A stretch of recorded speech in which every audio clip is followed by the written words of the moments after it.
بسم الله الرحمن الرحيم.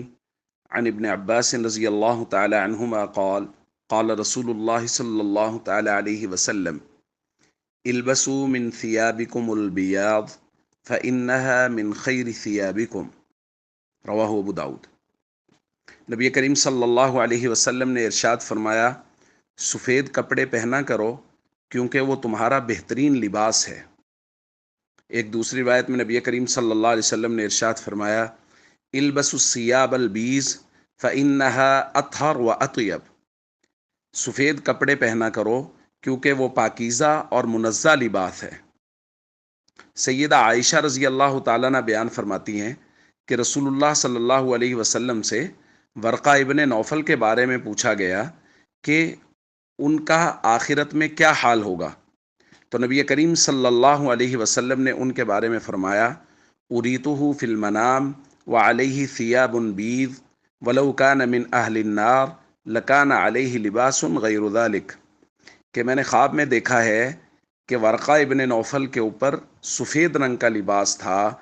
اس سے یہ معلوم ہو رہا ہے کہ وہ جنتی ہیں، کیونکہ اگر وہ جہنمی ہوتے تو سفید کے علاوہ کوئی رنگ ہوتا۔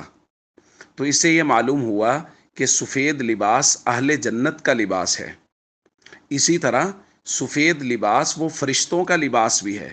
حضرت سعد بن ابی وقاص رضی اللہ تعالیٰ عنہ فرماتے ہیں، رأیت عن یمین رسول اللہ صلی اللہ علیہ وسلم وعن شمالہ یوم احد، میں نے رسول اللہ صلی اللہ علیہ وسلم کے دائیں بائیں احد کے دن دو لوگ ان کو لڑتے ہوئے دیکھا کہ ان کے کپڑے علیہما ثیاب بیض، وہ سفید کپڑے پہنے ہوئے تھے اور وہ رسول اللہ صلی اللہ علیہ وسلم کی حفاظت کر رہے تھے۔ نہ تو میں نے ان کو پہلے کبھی دیکھا اور نہ ہی میں نے ان کو اس کے بعد کبھی دیکھا، یعنی وہ جبریل اور میکائیل تھے جو نبی کریم صلی اللہ علیہ وسلم کی سفید کپڑے پہنے ہوئے حفاظت کر رہے تھے۔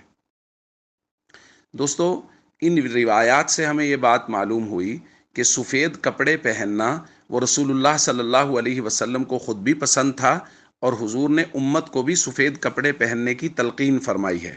اور سفید کپڑا وہ فرشتوں کا لباس بھی ہے اور اہل جنت کا لباس بھی ہے۔